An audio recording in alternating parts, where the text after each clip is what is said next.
નમસ્કાર. પત્રકારોની જમાવટ સાથે હું છું દિવાંશી અને સ્ક્રીન પર આપ વરિષ્ઠ પત્રકાર રોનક પટેલને જોઈ રહ્યા છો. પહેલો પ્રશ્ન રોનકભાઈ એ છે કે વારંવાર ઉઠતા અવાજો પછી પણ વારંવાર બનતી ઘટનાઓ, કોઈક વખતે કોઈ ગમે તે કે મોટી માછલીને નથી પકડતા, જો ન પકડવા માંગતા હોત તો જયસુખ પટેલ ન પકડાયા હોત. પ્રશ્ન એ છે કે સમસ્યાનું મૂળ તો ખાલી ગેમ ઝોનના માલિક કે પછી પુલ બનાવવા વાળા એટલા સુધી તો સીમિત છે નહીં. એને બેફામ પરવાનગી આપવા વાળા લોકો, એ જો પરવાનગી ન આપે તો એને ઉપરથી પ્રેશર કરવા વાળા લોકો, એ જે બે આખી કોમ છે, અધિકારી અને નેતા, એ લોકો સુધી કેમ ક્યારેય કોઈ તપાસ નથી પહોંચતી? જો તમે પેલા મોટી માછલીની વાત કરી અને જયસુખભાઈની વાત કરી, તો જયસુખભાઈ પકડાવું નથી. એને કોઈ બચાવવા ઈચ્છે તો પણ બચાવી શકે એવું શક્ય નહોતું, કારણ કે કંપનીના માલિક હતા. પણ એ કેસમાં મોટી માછલીઓ નથી જ પકડાઈ, અધિકારી નથી પકડાય. કદાચ કોઈ નેતાએ કહ્યું કે જલ્દી એનું ઉદઘાટન કરી દો, તો કોઈ નેતાનું નામ પણ એ પણ પકડાવી, એની પણ કોઈ તપાસ નથી. નગરપાલિકા, મોરબી નગરપાલિકા જાણતી હતી, કારણ કે પ્રેસ કોન્ફરન્સ કરેલી. અને અંડરગ્રાઉન્ડ આ પુલ નહોતો, જાહેરમાં પુલ હતો ને, તો નગરપાલિકાને ખબર હતી. નગરપાલિકા તમે સસ્પેન્ડ કરી બોડી, કોઈની સામે એફઆઈઆર નહીં કરી, નગરપાલિકાના કોઈ અધિકારી સામે જેલમાં નહીં. એટલે મોટી માછલી ત્યાં નથી પકડાઈ, હકીકત છે. અને મોટી માછલી નથી પકડાતી, એ પણ હકીકત છે. કદાચ એ જ કારણ છે કે આ પ્રકારની દુર્ઘટનાઓ થઈ. વડોદરા બોટકાર્ડની અંદર એમાં કોઈ ડાઉટ નથી કે આખું ટેન્ડર ભ્રષ્ટાચારથી અપાયું. એટલું મોટું તળાવ 3 BHK ફ્લેટના ભાડેથી આપેલું હોય, ડેવલપ કરવાના નામે વર્ષો સુધી એ મલાઈ કમાવાના હોય, અને એ કંપનીને આપી હોય કે જેનો ધંધો ચવાણાનો હતો. એ કંપનીને આપ્યા પછી, એનું ટેન્ડર રિજેક્ટ કર્યા પછી, જે કારણથી રિજેક્ટ કર્યું એનું સાચું ખોટું બીજા કરી અને એને એપ્રુવ કરીને આપ્યું હોય, તો ભ્રષ્ટાચાર હતો જ. એ નેતાઓનો ભ્રષ્ટાચાર હતો કે અધિકારીઓનો, તો એ ખબર નથી. પણ બંનેમાંથી કોઈની સામે એફઆઈઆર થઈ, કોઈ જેલમાં ગયા નહીં. તો જો આવું જ થતું રહે તો આવી દુર્ઘટનાઓ તો થવાની જ. અને રાજકોટ એ પૈકીનું એક જ છે. સપોઝ વડોદરા વખતે એવી જબરજસ્ત કાર્યવાહી થઈ હોય, આવી ઇલીગલ પરમિશનો અથવા ગેરકાયદેસર રીતે ચાલતું, અથવા તો અપૂરતા સાધનો વગર ચાલતી જગ્યા ચલાવવા વાળા અધિકારી એફઆઈઆર થઈ, જેલમાં ગયો, એવા સમાચાર આવે તો બની શકે કે રાજકોટનો કોઈ ભ્રષ્ટ અધિકારી છે ને, ધ્યાનમાં મારો કાલ વારો પડી જાય, તો કદાચ અહીંયા રોકાતી. કદાચ બેઝિકલી એવી કાર્યવાહી નથી થઈ, એટલે જ આ ચાલતું રહ્યું. અને ફરીથી કહું છું, પ્રમાણિક નથી કહું હું, જો આની અંદર કમસે કમ બીજાની ખબર નથી, પણ હું જો ન્યાય નહીં અપાવી શકું તો કમસે કમ હું તો બોલીશ. આજ પછી ક્યારે દુર્ઘટના થાય તો કમસે કમ મને અધિકાર નથી બોલવાનો કે હું આમાં ન્યાય અપાવીશ, ચવરબંધી પકડાવીશ. બહુ થઈ ગયું. જો હું નથી કરાવી શકતો, પકડાવી શકતો, તો હું નિષ્ફળ છું.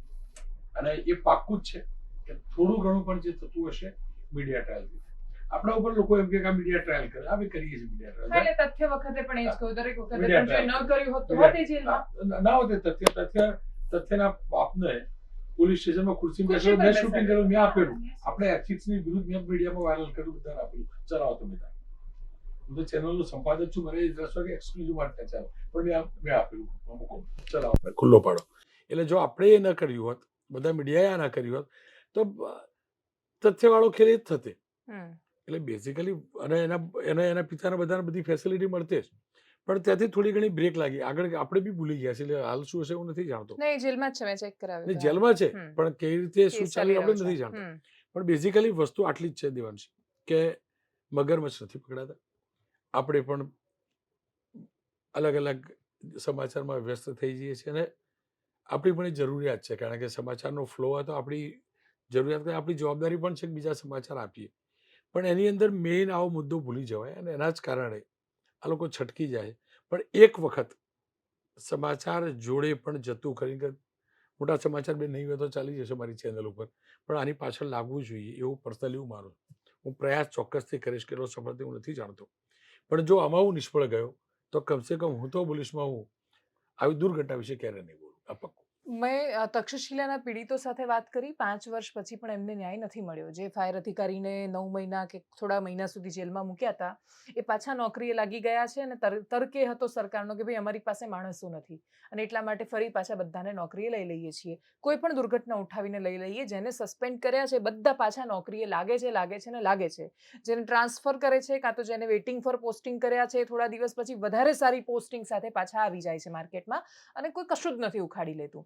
તો આ કિસ્સામાં જેની સીધી જવાબદારી બને છે ડેફિનેટલી સરકારની, એટલે કેમ કે એમના હાથમાં તો કંટ્રોલ છે અધિકારીઓને પકડવાનો, રોકવાનો, બધા કરવાનો. હવે કોઈ પણ અધિકારી આવીને એવું કહી દે, એટલે હું 1-2 અધિકારી સાથે વાત કરી રહી હતી તો એમણે કહ્યું કે એટલે નથી કરતા કેમ કે અમારી પાસે બધાના કચ્ચા ચિઠ્ઠા છે. જે દિવસે અમારા પર આવશે એ દિવસે એમની એ પોલ ખુલશે. તો આ એકબીજાને સંભાળવાનો થોડો સમય છે. જો પહેલું તો આ જે સસ્પેન્ડ વાળી તો મને હવે એવું લાગે છે કે આપણે સમાચાર બી ના ચલાવવા જોઈએ. આપણે બી તો સમાચાર ચલાવે મોટી કાર્યવાહી. મેં જ ચલાવેલું ને, હું બી ડંફાલમાં મેં જ ચલાવેલું કે આટલા અધિકારીઓ સામે મોટી કાર્યવાહી, આટલા અધિકારીઓ સસ્પેન્ડ થયા. એ અધિકારીઓના પાપે 27 લોકો જીવનમાંથી ડિસમિસ થયા, ટર્મિનેટ થયા, આખું જીવન ગયું એમનું. અને આ અધિકારીઓને ખાલી મૂર્છિત કરવાના. એટલે એમ જો તો આરામ આપ્યો કે રિચાર્જ થાવ, તમે 6 મહિના આરામ કરો, રિચાર્જ થાવ, પછી પાછા એ જ જૂની બેટિંગ કરો જે કરતા હતા. એટલે પેલું આ સસ્પેન્ડ વાળી વાર્તા બહુ થઈ ગઈ. સમસ્યા એ છે કે આખી સિસ્ટમ બનાવવાળા બી તો અધિકારીઓ છે. એમને ખબર જ છે આ એ પ્રકારની સિસ્ટમ બનાવી કે કાલે મારો પણ વારો આવે તો એ બારીમાંથી નીકળી શકું. સરકારે એક્ઝામ્પલ સેટ કરવું પડશે. જેની જવાબદારી છે કંઈક પ્રોજેક્ટ સારો થાય ને જે લોકો ક્રેડિટ લે છે, જો અમારી સરકારે આ કર્યું, મૃદુ મક્કમ મુખ્યમંત્રીએ આ કર્યું, બીજેપીના વખતે બી આવો મક્કમ મૃદુ શબ્દ હતો, સંવેદનશીલ હતો, તો આ બધું મક્કમતા બતાવવી પડશે. સંવેદનશીલતા, મૃદુતા સાથે મક્કમતા બતાવવી પડશે. અને દર વખતે એમ કેવું કે તપાસ SIT મૂકી દીધી, આ મૂકી દીધું, તે મૂકી દીધું, અને પછી જો આવું થતું હોય તો સરકારે વિચારવું પડશે કે ખરેખર શું કરી રહ્યા. આપણે કરદાતા છીએ, આપણે ટેક્સ ભરીએ છીએ, આપણે જે કમાઈએ છીએ એમાંથી 25, 30, 40%, 30% સીધો અને બીજા 20% ઇનડાયરેક્ટ ટેક્સ ભરીએ છીએ. મરવા માટે તો નથી ભરતા ને. અને ટેક્સનો વહીવટ સરકારને આપીએ છીએ. એટલે આપણા પૈસા ભેગા કરીને કે સારી રીતે લો, આનો કરજો હિસાબ. અને જો પછી પણ જો ના થતું હોય તો જવાબ સરકાર જોડે લેવો જોઈએ. એકદમ સ્પષ્ટ કહું છું, સરકાર જોડે આપણે જવાબ નથી લીધો અને આપણે પણ આ પ્રેસમાં વાર્તા કરી દઈએ કે જબરજસ્ત કાર્યવાહી, આટલા સસ્પેન્ડ કરે, આટલા ટ્રાન્સફર કરે. શેના માટે ટ્રાન્સફર ભાઈ? એ કમિશનરને પૂછવું જોઈએ, ભાઈ આ તારી ડીસીપીને બી પૂછવું જોઈએ, પહેલું પૂછવું જોઈએ. એમાં SITની કોઈ જરૂર બી નથી, સીધા બોલાવીને પૂછવું જોઈએ કે બેન તમે આ સિગ્નેચર કરેલી, કેમ કરેલી, ગયા હતા જોવા કે ના નહોતા ગયા? તો કોણ જોવા કીધું? તો ક્યાં અધિકારી? તો અધિકારી બોલાવી લેવો જોઈએ. એ જ મિનિટ એની સામે FIR કરી સીધો અંદર કરી દેવો જોઈએ. તમે નથી કરતા અને આગોતરા જામીન લેવાનો ચાન્સ આપો. હા, સુનિશ્ચિત તો કરવી પડશે જવાબદારી. અને નહીં તો કેવી રીતે? આમાં તો કોઈ સોલ્યુશન જ નથી આનું. આ તો બેન આપણે પ્રમાણિકતાથી કહું તો એ દિવસે સવારે, એટલે રવિવારે વહેલી સવારે રાજકોટમાં જ એક વ્યક્તિ મને કહ્યું કે સાહેબ તમને ખબર છે આની અંદર તમે ગઈકાલે કહેતા હતા કે આની જોડે કોઈ પરમિશન નથી, પોલીસે તમને પરમિશન આપેલી, પાક્કું? એટલે કે હા પાક્કું. એને મને પ્રૂફ આપ્યું. જે કાલ તમે જોયો છે લેટર મારી જોડે એ દિવસનો હતો કે આ જુઓ, એ ટેમ્પરરી હતો. પછી મેં પરમિનન્ટ આપ્યું. શ્યોર કે હા. પછી આપણે જ્યારે કમિશનરને પૂછીએ છીએ એટલે કે હા મેં આવું આપેલું, આ પ્રકારની પરમિશન. બેઝિકલી, અને હું ફરીથી કહું છું, હું વિધિ ચૌધરીને જાણું, સુરત હતો એટલે હું જરાય ન માનું કે એમને વહીવટ કરી અને આ પરમિશન આપી હોય. પણ વહીવટ સિવાય પરમિશન નથી અપાઈ એ નક્કી છે. કોઈ વહીવટ સિવાય કશું થતું નથી. અને હું નહીં કહેતો, આ તો સાંસદ કે છે રામ મુખર્જી તો જુનિયર છે. વજુભાઈ વાળાનું મારી જોડે પ્રોપર ઇન્ટરવ્યુ છે. પ્રોપર એટલે સ્પષ્ટ ઇન્ટરવ્યુ, જૂનો નહીં, આગળનો બી નહીં, આજનો ઇન્ટરવ્યુ હું ટેલિકાસ્ટ કરીશ, એટલે જોજો એમાં શું બોલ્યા છે. એટલે જો વજુભાઈ જેવા વ્યક્તિ કહેતા હોય કે વ્યવહાર વગર કશું થતું નથી, ભ્રષ્ટાચાર વગર થતું નથી, તો આટલી મોટી ગેમ ઝોન કોઈ ન હોય, પરમિશન આપેલી હોય અને એને પાછી રિન્યુ કરી હોય, એટલે કોઈ વહીવટ લઈને આવેલો છે ફાઇલ લઈને, અને અથવા તો આ ડીસીપીને કોઈના તરફથી કહેવામાં આવ્યું હશે કે આ ફાઇલ ક્લિયર કરો, એટલે અંદર કરી હશે. અને એ હું ફરીથી કહું છું, એ જ દિવસે આ દુર્ઘટના બની, રવિવારે જ એ જે ફાઇલ લઈને ફરવાવાળો વ્યક્તિ એને અંદર કેમ ના પૂરી દેવાય? કેમ નથી પૂરતા? શેના માટે SIT બચાવવાની ટેવ પડી ગઈ છે? શેના માટે? એટલે રિયાલિટી એ છે કે જો દેવાંશી પાછળ નહીં લાગે, જો રોનક પાછળ નહીં લાગે, તો આ જ ચાલતું રહેશે. હું ફરીથી કહું છું, આ જ ચાલતું રહેશે. બધા પ્રિન્ટ મીડિયા લાગે છે, એવું બી નથી મહેનત નથી કરતા, બધા પ્રિન્ટ મીડિયાએ પણ મહેનત કરી, પ્રિન્ટ જબરજસ્ત ચાલે. Yes. અને રાજકોટમાં મેં જોયું નાના ઇન્વેસ્ટિગેશન જબરજસ્ત કરે, Yes. બધા પેપરમાં છપાય, બધી ચેનલ ઉપર છપાય, પણ આપણે આને છોડી નહીં શકીએ વચ્ચેથી. અને જો છોડ્યું ને તો પછી બીજું શહેર આવું જ હશે, આપણે ત્યાં શોધવા તો હા, અને દોડવાનું પછી હશે. નેક્સ્ટ દુર્ઘટના વખત એટલીસ્ટ એવા નાટક આપણે બોલીશું તો એ નાટક જ કહેવાશે. જો ફરીથી દુર્ઘટના એ વખત નાટક એવું જ થયું બોલીએ. ગણે હા, ને. નાટક જ ને, મારું exactly. બી વડોદરા વખતે હું ગયેલો રાત્રે, તો જો હું ન્યાય નથી અપાઈ શક્યો તો મારું બી નાટક જ થયેલું ગણે ને. આવું ના હોય ને. હા, એટલે પછી ટેમ્પરરી તમે 1 દિવસ માટે, 2 દિવસ માટે, 5 દિવસ માટે, જ્યાં સુધી એક ચોક્કસ અંજામ સુધી નથી પહોંચતી ત્યાર સુધી એને વચ્ચે અને હું નથી છોડવાનો કહેતો હક નથી. દરેક દુર્ઘટનાને આપણે અંજામ સુધી પહોંચાડી શકીએ, હું જરાય નથી કહેતો. આપણે ઓથોરિટી નથી, પણ એક દુર્ઘટનામાં એક્ઝામ્પલ સેટ કરવું પડશે. આપણું બધું ખોઈને પણ એક્ઝામ્પલ સેટ કરવું પડશે. અને તો જ આ એ દુર્ઘટના છે હા. કે જ્યાં અને આ બહુ ભયાનક છે, એની કલ્પના નથી થઈ આ શકતી. દુર્ઘટના બેન અતિશય ખરાબ છે, પણ આમાંથી મેં એક પોઝિટિવિટી જોઈ. મેં આ ગયા 27 લોકો, એનાથી મોટું દર્દ કોઈ ન હોઈ શકે, પણ આટલો આક્રોશ, હમ. સાર્વત્રિક આક્રોશ મેં પહેલી વાર જોયો. અને મેં એવા લોકોમાં એ આક્રોશ જોયો જે સરકારના કટ્ટર સમર્થક પણ હશે, એક્ઝેક્ટલી. અને જે જે સત્તા સાથે જોડાયેલા જે છે. અત્યાર સુધી આપણે બોલતા તો મોઢું ચડાવતા, That's એ લોકો it. સામેથી ફોન કરે, એ લોકો સામેથી ટેલિવિઝનના સ્ક્રીન ઉપર આવે. હમ. બેઝિકલી વસ્તુ આ જ છે કે તમામનું જમીર જે છે ને, હમ. આ વખતે ખુમારી જમીર બંને બહાર આવ્યું, અમે ના ચાલે. ગઈકાલથી ટ્રાય કરી રહ્યા છીએ. એ બધા જ એવા ક્ષેત્રના લોકો છે, ક્રિએટિવ ફિલ્ડ કહેવાય, એટલે એ કલાકાર હોય, એ ફિલ્મ સાથે જોડાયેલા હોય, સાહિત્ય સાથે છે, એ ડાયરા કરે છે, અને એમાંથી અપવાદોને બાદ કરી દઈએ, એટલે જેમ કે જય વસાવડા બોલ્યા રાજકોટમાંથી, અથવા બીજા 2-4 લોકોને બાદ કરી દઈએ, કોઈ જ નથી બોલ્યું. અને સામેથી ફોન કરીને કહીએ છીએ તો પણ કહે છે કે નહીં આમાં, એટલે એ લોકોને એવું કેમ લાગે છે કે સાચું બોલવાનો મતલબ એવો થાય કે તમે સરકારની સામે પડી રહ્યા છો, કે પછી એમને કામ ધંધા નહીં મળે, કે એમના ડાયરા અફેક્ટ થવાના છે. શું એ લોકો સૌથી વધારે વાત નૈતિકતાની કરે છે, એ લોકો સંદેશ પહોંચાડે છે પેઢીઓ સુધી, એ લોકો લાંબા લેખ લખે છે, તો શું એમની આ વખતે જવાબદારી નથી બનતી કે એ લોકો બોલે? જો મેં તો એપ્રોચ નથી કર્યો, પણ મેં જેટલાને એપ્રોચ કર્યો, હું રાજકોટ ગયેલો પરમ દિવસે, એક ફોન ઉપર 25 લોકો ભેગા થયેલા. 25 માંથી 5 એવા હતા કે જે ટેલિવિઝન સ્ક્રીન પર પહેલા પણ આવેલા. 20 લોકો એવા હતા ક્યારે નથી આવ્યા. ચેમ્બર ઓફ કોમર્સના પ્રેસિડેન્ટ પણ આવ્યા, બાલાજી વેફરના માલિક પણ આવ્યા, અનેક વકીલો પણ આવ્યા, અનેક એવા લોકો પણ આવ્યા કે જે કોંગ્રેસ સાથે ક્યારે જોડાયેલા નહોતા, એમને કોઈ લેવા દેવા નહોતું, વિપક્ષ સાથે લેવા દેવા નહોતું, પણ એ લોકો આવ્યા. મને, હું સાચું કહું, તમારો જે અનુભવ થયો હશે સાચું જ હશે, અને આવું ન જ થવું જોઈએ. બધા આવું જ જોઈએ, ખુલ્લી સામે આવવું જોઈએ. એક કલાકાર આવવું જોઈએ, એક પત્રકાર આવવું જોઈએ. આપણે નાગરિક છીએ તો કલાકાર છે, નાગરિક છીએ તો પત્રકાર છે, એટલે આ લોકો પણ નાગરિક છીએ તો દર્શકો નેતા હશે છે. એમના.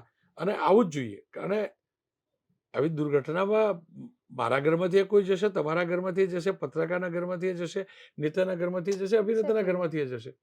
એટલે બધાએ બોલવું જોઈએ. અને હું ફરીથી કહું, તમે આ કહ્યું તો હું કાલે જઈશ અને હું એવા લોકોને શોધી અને સ્ક્રીન ઉપર ચોક્કસથી લાવીશ. હા, એક્ઝેક્ટલી. 1-2 લોકોએ શરૂઆત કરી છે, એટલે જેમ કે હું નામ સાથે કહું તો માયાભાઈએ કહ્યું છે કે વિડીયો બનાવીને મોકલે છે, એ બોલવાની શરૂઆત કરે છે. ભાનુબેન બાબરિયા નથી બોલી રહ્યા. એમનો જ્યારે સંપર્ક કર્યો ત્યારે એમણે કહ્યું કે આ વિષય પર હું કશું જ નથી કહેવા માંગતી. એ તો ત્યાંના ધારાસભ્ય છે, એકમાત્ર મહિલા મંત્રી છે. મહિલા અને બાળ કલ્યાણ મંત્રી પણ છે, Exactly. બાળકો ગયેલા. બોલવું જોઈએ, હકીકત છે, પણ એમની પ્રકૃતિ બહુ બોલવાની નથી, એ પણ હકીકત છે. એનો મતલબ હું જ્યારે નથી કહેતો હું એમને બચાવું, પણ હું જે સમજુ ત્યાં સુધી એમની પાર્ટીમાંથી આ સંદેશ મળી ગયો હશે કે ભાઈ આપણે નથી બોલવાનું, સરકારમાંથી કહેવાય કે નથી બોલવાનું. કારણ કે બીજા પ્રવક્તાઓ પણ તો ક્યાં બોલે, કોઈ જ નથી બોલી રહ્યું, પણ મંત્રીએ તો બોલવું જોઈએ. હું ફરીથી કહું છું, બોલવું જ જોઈએ, બોલવું જ જોઈએ. હું માત્ર એટલા પૂરતું કહું છું કે ભાનુબેનની બોલવાની જાજી પ્રકૃતિ એમને પણ નથી, પણ તમારી પ્રકૃતિ હોય કે ના હોય, જ્યારે તમારી પ્રકૃતિ જોડે પ્રદેશને કોઈ લેવા દેવા નથી. એમની પ્રકૃતિ જોડે ગુજરાતને શું લેવા દે, પ્રદેશને શું લેવા દે, બોલવું જોઈએ. અને ખોટું થયું છે, દુઃખી થયા છે, લોકોનું દર્દ છે, તો મંત્રી જ્યારે એવા પરિવાર જોડે ઉભા રહે, એવા લોકો જોડે ઉભા રહે, તો એક હૈયાદરણા બી મળતી હોય, સંદેશ જતો હોય છે કે નહીં સરકાર કરવા માંગે છે. એટલે બોલવું જોઈએ. એમને નથી બોલતા એ પણ હકીકત છે કે એમનું સ્ટેટમેન્ટ નથી આવ્યું અને એ યોગ્ય જરાય નથી. યોગ્ય જરાય નથી. કેમ કે અમે જોયું કે બધા મોટા ભાગે એમ કે પરસોત્તમ રૂપાલા ક્યાં ગયા હતા હજી એ તો સાંસદ બનવાના છે હવે, અને એમને પૂછવું જ જોઈએ. એમને પૂછાયું અને પછી જ્યારે એ પહોંચ્યા ત્યારે બધા એમને ઘેરીએ વળ્યા. રામભાઈ મોકરિયાની એ પાછળ પડી ગયા બધા કે ભાઈ રામભાઈ કેમ નથી બોલતા, રામભાઈ આજે બોલ્યા તો આ કેમ નથી બોલતા. પણ જે લોકો સૌથી વધારે કેમ કે રાજકોટમાં અત્યારે સૌથી મોટું કોણ, તો મેયર, તો કે એ તો આવતા જ નથી, એ તો દેખાયા કેમેરા સામે તો એ ન બોલ્યા, તો કે આ બેન છે મંત્રી છે એ નથી બોલતા. એટલે ખાસું જે જવાબદારો છે બધા બોલવાથી ભાગી રહ્યા છે. એ લોકો એટલી તસ્દી નથી લઈ રહ્યા કે એટલે સાંત્વના આપીએ. એમ તો બોલવું જ જોઈએ, ભાનુબેને બોલવું જોઈએ, મેયરે બોલવું જોઈએ, અને બોલે શું કરવા, સવાલનો જવાબ આપવો જોઈએ. મેયરને હું કેમ સવાલ ના પૂછું કે તમારા શહેરમાં શું થયું? હું મેયરને કેમ ના પૂછું કે ત્યાં ગેરકાયદેસર આટલું કામ ચાલતું હતું તમારા ધ્યાનમાં નહોતું? હું બાળ કલ્યાણ મંત્રીને કેમ ના પૂછું? હું ફરીથી બોલવું ને, આપણે પૂછવું જોઈએ અને જવાબ આપવો જોઈએ. જવાબ બંધાયેલા, પ્રવક્તા બંધાયેલા નથી કદાચ, એ પાર્ટીની લાઈન હશે, પણ તમે જ્યારે સરકાર છો, સરકારના મંત્રી છો, મેયર છો, તો તમારી જવાબદારી, તમને અમે કેમ ના પૂછીએ, તમે કેમ જવાબ ના આપો? કેમ ના આપો? રામભાઈ મોકરિયા માની શકાય જવાબ ના આપે, કદાચ જવાબ ના આપે, બોલી શકે, જવાબ કદાચ ના આપે, માની શકીએ, આપણે માની શકીએ. પરસોત્તમભાઈ કદાચ જવાબ ના આપે, માની શકીએ. પણ તમે ત્યાંના ધારાસભ્ય છો, સાથે વિભાગના મંત્રી પણ છો, તમે કોર્પોરેટર છો, સાથે શહેરના મેયર પણ છો, તો તમારી જવાબદારી હતી ને, એટલે એનો જવાબ આપવો જ જોઈએ. એનો ફરીથી કહું છું,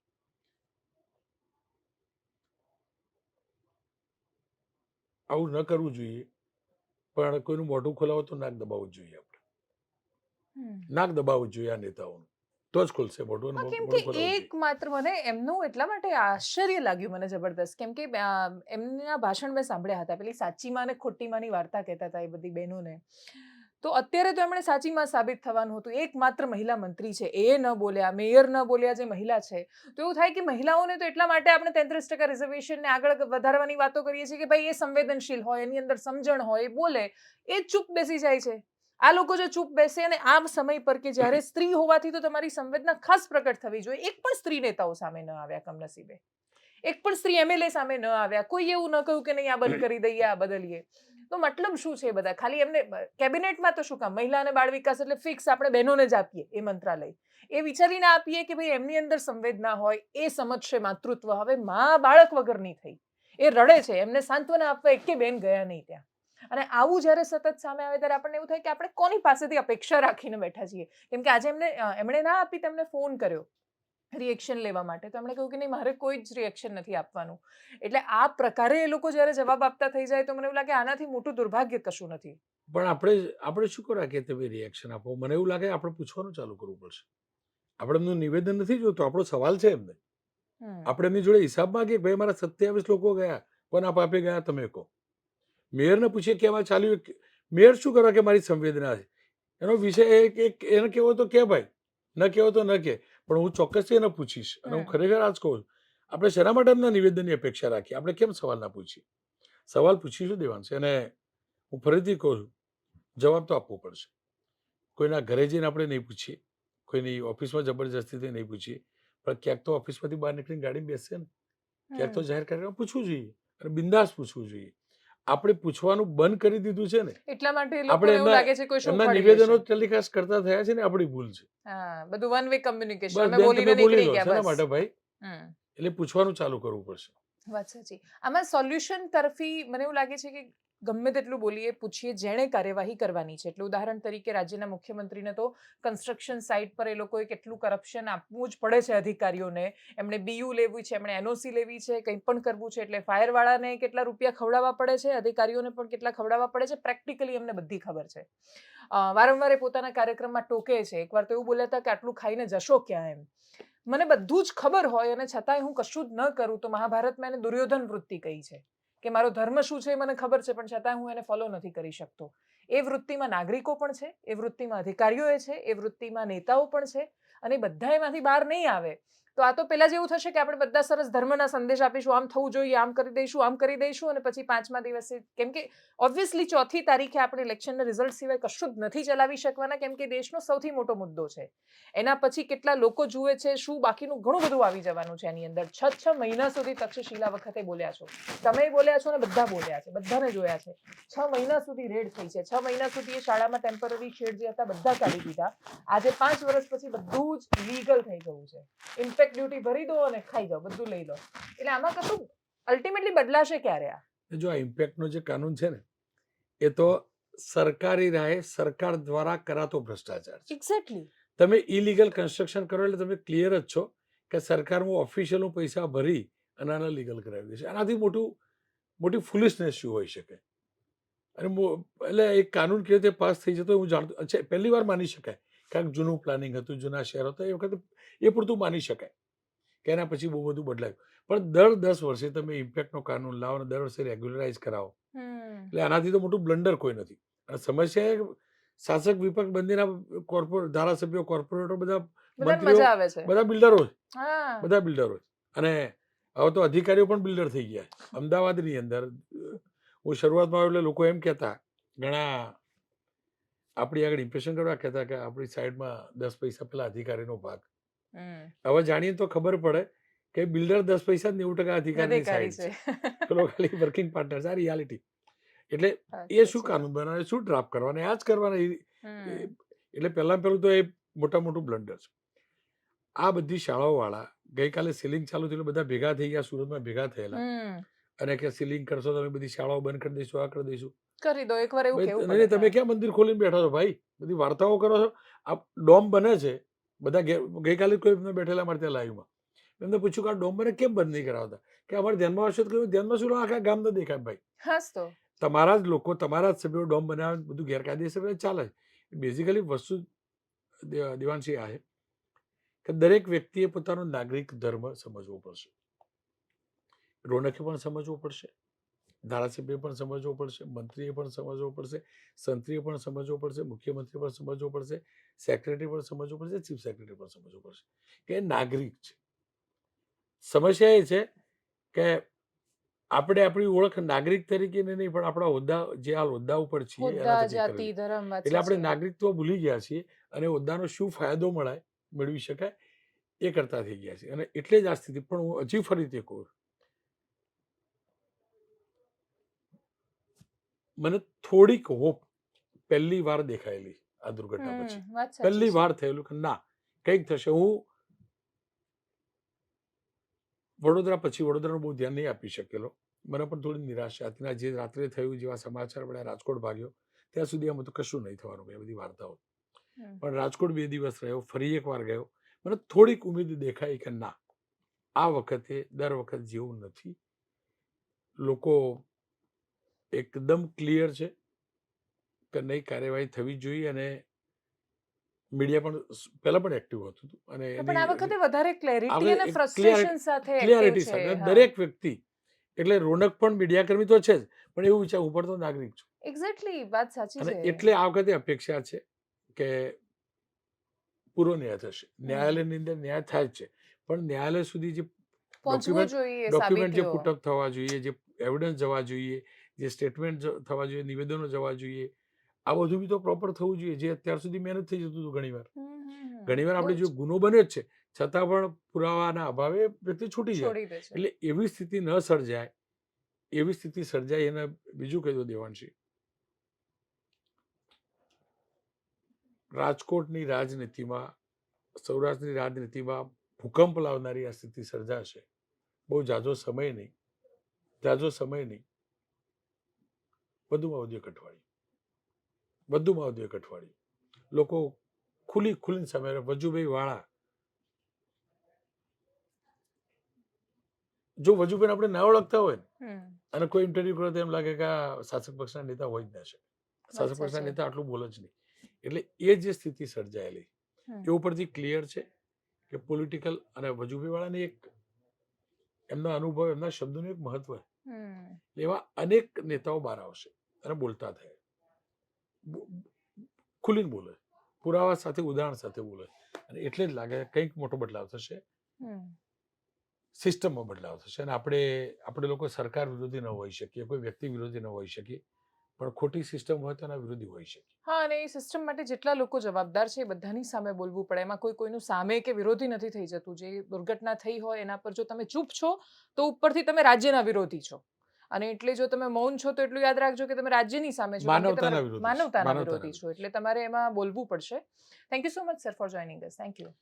ફરીથી કહું તમારા ત્યાં જો આની અંદર હું પોતે કન્વિન્સ નહીં થયો ને નથી અપાઈ શક્યો તો હું કાર્યક્રમ બંધ નહીં કરું, હું તો બોલીશ, પણ આ પ્રકારે દુર્ઘટનાના કાર્યક્રમમાં હું ન્યાય અપાવીશ, આમ કરીશ, વાતો કરવાનું બંધ કરી દઈશ. હા, કેમ કે નહીં તો પછી એક ફાંકા ફોજદારી સાબિત થશે. એ અને વાત સાચી એના માટે છે. તો આપણે નહીં જન્મે ને એના માટે તો Exactly. સવારથી સાંજ સુધી અહીંયા નહીં આવતા. હા, આ કોઈ ગળું ઘસવાની કોઈ સ્પર્ધા નથી ચાલી રહી. Thank you so much sir. Thank you.